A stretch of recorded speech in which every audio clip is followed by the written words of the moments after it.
Time to go outside. This episode is brought to you by the Herzog Foundation, but bear in mind the thoughts and opinions expressed here are those of the hosts and not necessarily of the Herzog Foundation.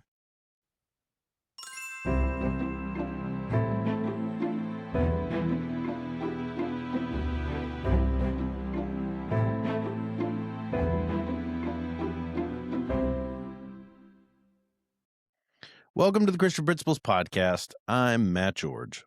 And I'm Mark Zockoll. We're going to have perhaps the longest episode we've ever had today, but an episode that we really think you'll enjoy as the spring equinox is upon us. Mark, can I tell you, I have never experienced the weirdest 2 days of weather in my life. In that we're coming out of wintertime, and 2 days ago, I was sweating just standing still because it was over 86 degrees. We're like, here we go. Winter's gone. Next day, done. Snowing. What? I want to apologize. I want to apologize for like the surrounding area. I want to say I don't remember this. That doesn't mean it never happened before, but I just don't remember these times. It really is incredible, and I am more annoyed than you could possibly imagine. Yeah. Yes, the whole bizarre. 80 degrees, and you were there in a standstill, feeling that and dealing with the effects of the students and whatnot. I was on my way to a sister institution because it's our fine arts competition time, and so I left. I did not wear a coat. Left in probably 60-degree weather. Yep. Drove, showed up through what it was described as a person who was there as the thickest snow we've had in a while. And it was just in my face. We crossed a massive bridge going from Delaware, going from Maryland into Pennsylvania and then back into Maryland. And there's this large, tall bridge on either side. Couldn't see over it. It could have been a million feet down. It could have been just, reach out and touch the sides of the cliff. It didn't. Either way, I didn't know what it was because it was so foggy and snowy. And it was actually less scary, though. I will say that. Usually that bridge is really tall. It was less scary with the snow. Without speaking so much of the outdoors, what we're going to do today is walk you through as you prepare for this stronger season. If you're in Florida, perhaps you've been there all the time anyway, but for others of us, we're getting back into, we're coming out of second winter and fake spring and all that sort of thing. And we're getting into hopefully what is the consistent spring time. So what Matt and I did, we each prepared for you our top 5 considerations from administrators to teachers. So as you talk to your teachers about getting back into the groove of perhaps going outside for their classes, what is it that they should consider? So Matt's going to give you a top one. I'm going to give you a top one. If they intersect, they intersect, and that is what it is. And we'll talk through those, and we'll move quickly. But he's going to give you 5 and give you 5. So we'll have a top 5-ish, but more just top 10. You'll decide what you think are your top 5. Matt, go for it. What is your first thought? Is the things you need to tell a teacher, perhaps that you've never had before, or just the culture of your school? What should a teacher know from you when they're taking their kids outside for class?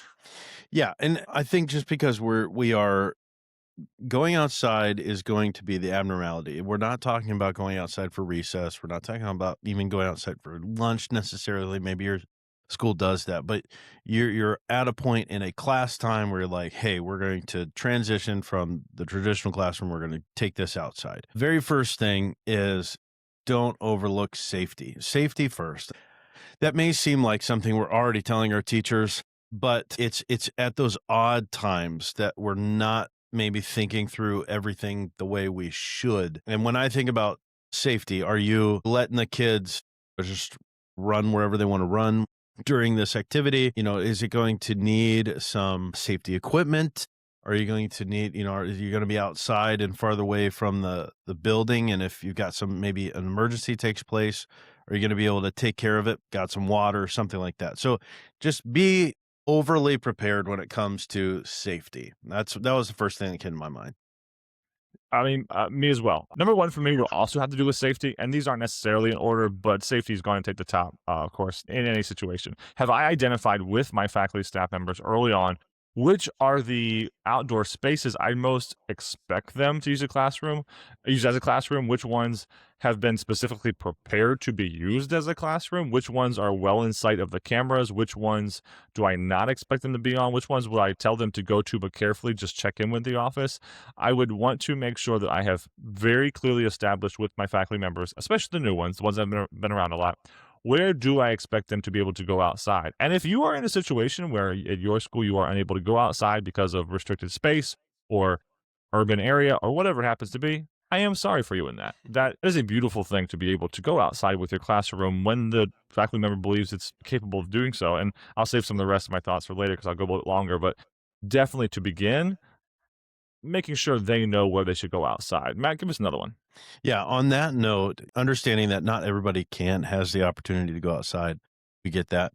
But my second thing is if what you're about to teach or demonstrate can be better demonstrated outside, get out there. Don't hesitate to go outside just because we're supposed to be in a traditional setting. Like, if there's opportunity for them to get out, I just think of an illustration that I had in high school history where we're talking about the Civil War and where weapons have drastically changed from the beginning to the middle to the end of the Civil War, and being able to take my kids outside and place them at the distances where rifles were accurate and understand at the beginning they're really close to each other. At That's the end, they're crazy. Yeah. really, really like you can't even I see like the other that. person. So That's awesome. that's going to stick out in their mind, and that's going to be something far more valuable than a PowerPoint or just you're talking to them in the classroom. So if it can be demonstrated, if it can be taught, and outside is going to just boost that lesson, do it. Get out there. I talked to Mr. John Peters yesterday, and he noted, and of course, he's the one who included us on that wonderful list, that wonderfully exhaustive list of all the different sort of media sources people can get news from. And he noted that behind you, as you mentioned the Civil War, he saw different historical pieces, including just above your right shoulder, your pictures of that's the swinging gate, right? On at Yep. Gettysburg, is that what that Yep. is? Yep. Yeah. Chamberlain's charge. Yeah. There you go. And he actually brought that up, knowing from viewing this. So there you go. To your point though, to oh yeah, you have to show There it you to go. us. Get it There in. we go. There's the Got it in charge. the shot. Is it the charge of the light brigade? No, it's a different one. I know. I know it's not the same. I know it's not 20th the same. Maine. Okay, so number two for me, hand in hand with what you just said, I would tell them to get out as often as their class can handle it, as often as they would be willing to do it, as often as they care to do it. I, as a student, would love it. I, as an administrator, love it. I would say absolutely there is much benefit to being able to vary it up for the students should they be able to handle it and should they be able to make good use of the time, the depending on if they have a nice classroom space outside.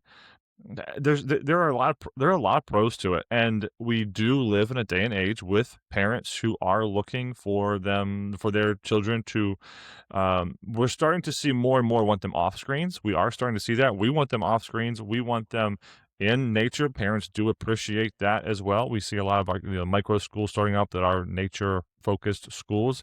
And I'm not saying we're making every one of our courses into lessons into a nature focused lesson, but get out as much as they'd like to. That was my number two, could have been my number one, but I'm fine with, and I want them to get out. I want it to become a problem. I want it to become a problem that Right. they want to get out so bad that there's so many of them that want to go out and use that space. We got to have a sign up sheet, or I need a second space or something like that. Bring it on. Give me those issues. Yeah.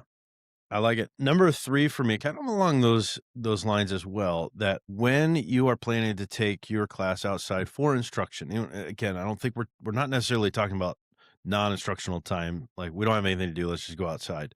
I mean, there are a lot of things we could say about that as well, but that's not kind of what we're talking about. We're talking about taking the class out for instructional time. Big thing, especially for new teachers, that I would want to emphasize is before you even get out there, give the clear instruction. Here's what we're going to do. Maybe you're going to do an experiment of some kind. Explain the experiment inside. I made the mistake of wanting to do some kind of not a reenactment, but just allow my kids to see something in action. And I tried to explain it all outside. And when you're outside, there's so many distractions. It's so difficult to project your voice and get everybody on the same page. It's nearly impossible to introduce something when you're outside. So introduce it inside, then move outside, repeat the instruction, okay? Because once they get in the new setting, they'll maybe just forget. So give them clear things like, hey, remember we talked about this, remember we talked about that. And then have your demonstration or your lesson or whatever it is. And then I would also say, when you come back in, follow up on that time because it's also really difficult to do when you're outside. So clear instruction inside, repeat the instruction, do the lesson, and then follow up inside. Will give you the best bang for your buck if you're doing a lesson or a demonstration outside. And to be honest, that sounds like a, field trip to me. A field trip that done correctly is completed that way. Okay, so another thought, again, it's beautiful how these line up. It's almost like we do this often and we have similar thoughts, or maybe we just say the obvious and the obvious lines up in this way. But you said that was your number three. My number three also has to do with their plans. And I would say to them, your plans don't need to change too much, but anticipate what you will need out there. Me encouraging them, me wanting them to be outside means I'm going to hope that they go ahead and take what they have and get out there and use it. Don't try to, I don't want to say overthink it, but don't be held back because you don't think you can make your, I mean, excuse me. If you don't think you can make your lesson work outside, don't go outside. Granted, at the same time, do make sure that you're allowing yourself that freedom.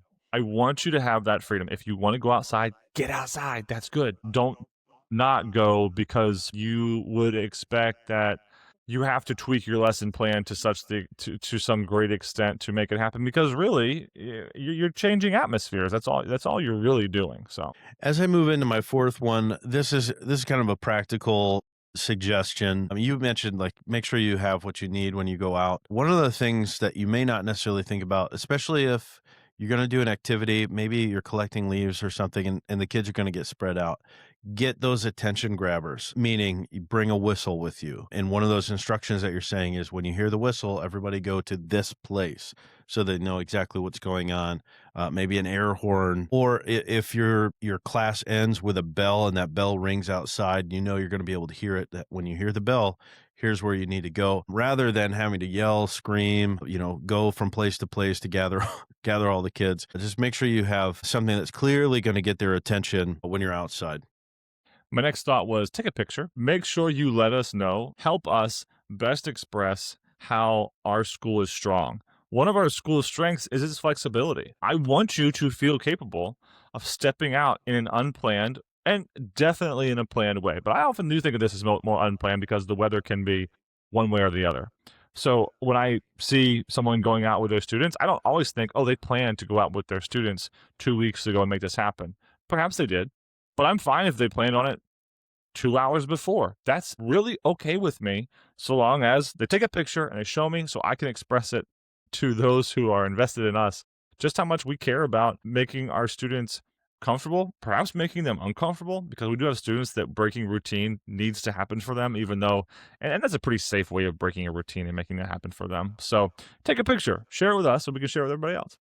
All right, and my last one kind of deals with, I think Mark alluded to this earlier, when it comes to be nicer outside and everybody's going to be having this idea. Be aware of what can disrupt your plans and potentially what you might be disrupting by trying to go out. I know in the high school schedule, I have a class where there are times where I'm like, oh, I want to go outside and do this. And then I realize, oh, wait, this is during elementary recess. And so I can't do it there because elementary is going to be there. So be flexible. Make sure you know where you can go, where you can't go during certain times. That kind of goes back to one of the earlier points, but also if I'm putting everything on this lesson to be outside and the weather's not cooperating, it's not helping me, I need to be able to obviously pivot and use whatever I have available to do. So just be aware of what is potentially going to be disrupted.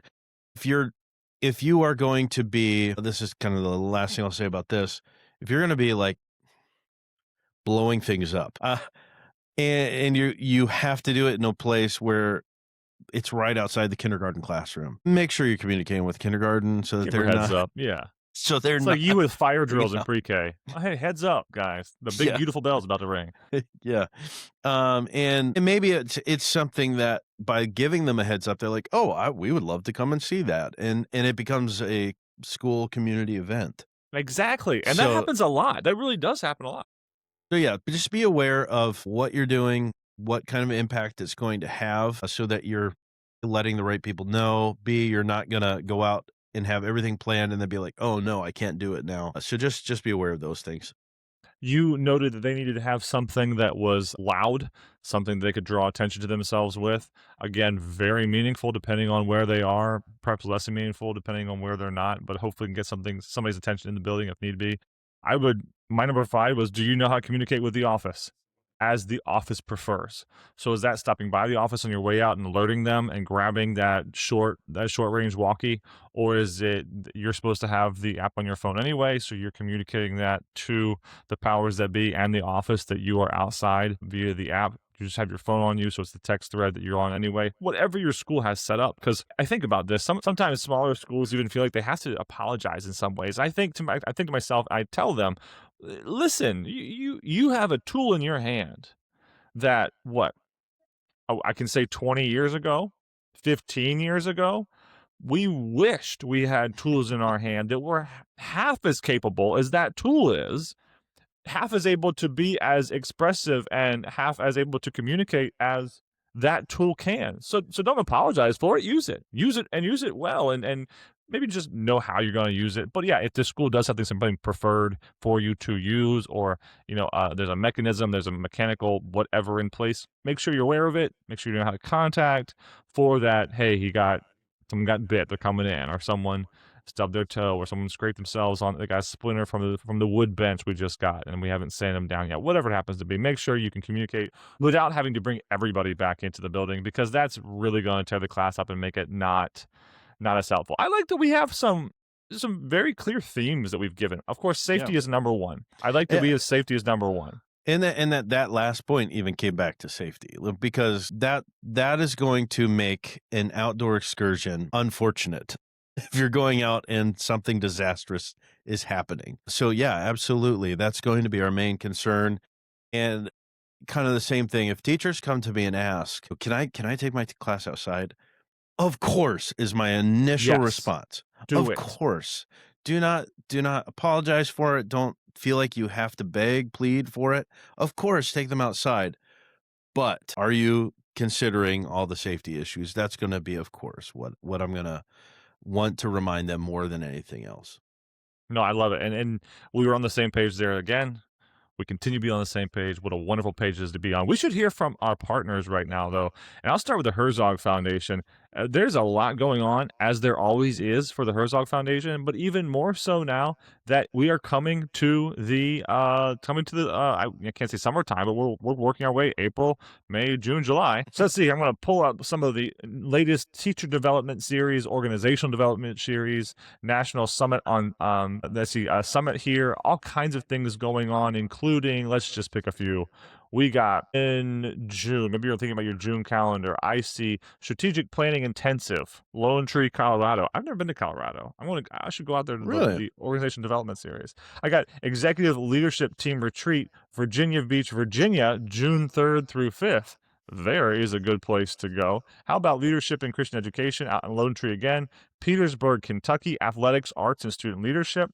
Board Leadership in June in Smithville, Missouri. Strategic Stewardship in June in Nashville, Tennessee. Reading the Great Books in June 2026, Dallas, Fort Worth, Texas.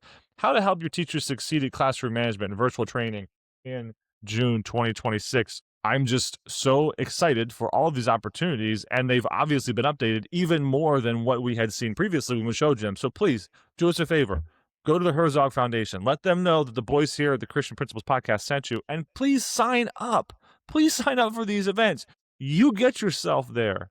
They pay for everything else. All right, Matt. Let's hear from the GradeLink Student Information Systems now. If you're using standards-based grading, GradeLink makes your life way easier. Teachers can tie assignments directly to standards in the gradebook. No extra work, no double entry. It's seamless, fast, and built right in. Check it out at cpp.gradelink.com. All right, it is time for the Administrator Spotlight. This one is going way over there to Idaho. Matt Widling at the Lagos School in Moscow, Idaho. Matt, there is the superintendent of the Lagos School there in Moscow. So I'm going to go ahead, Matt, and pray for you. Father, thank you for the day that you have given as we consider going outside. And I know out there in Idaho, they may have just seen some snow.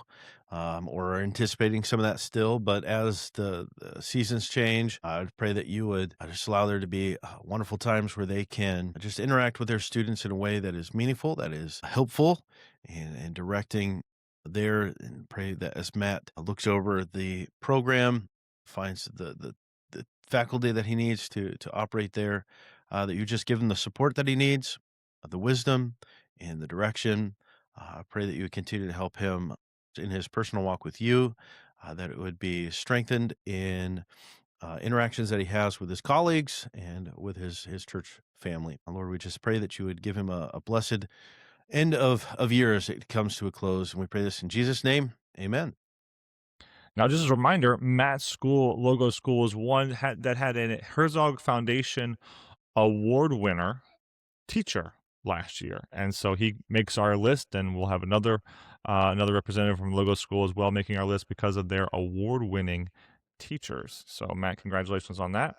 Matt, thank you for all that you do. All of you who are listening, we are well on our way to 400 subscribers and over 115 on YouTube subscribing. So please make sure you hit that follow button, but more so, share us.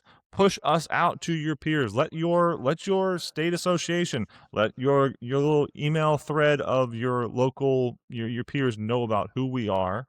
Share us even with your staff. Let us have a conversation with you. Tell us what we got wrong. What do you appreciate about being outside? What grant did you find to help you get outside more? What is your classroom? What does your outdoor classroom look like? Do you not have one? What would you wish for it to be? And we'll take all that and we'll make something out of it. But with all that in mind, and with so much more to come, thanks for going with us today.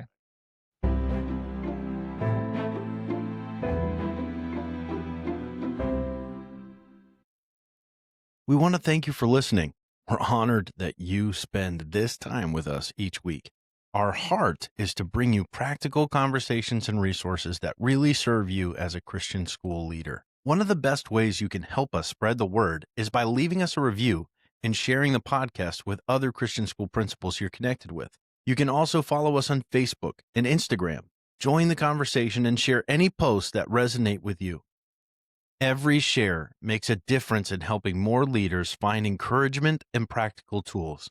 And remember, the podcast is just one way we help. We also love serving schools through speaking and workshops. Our keynotes and sessions are designed to give you actionable strategies you can take back to your team and implement right away. If you'd like more details, just send us an email at info@christianprinciplespodcast.com. We'd love to connect. Until next time, thanks for joining us on the Christian Principles Podcast.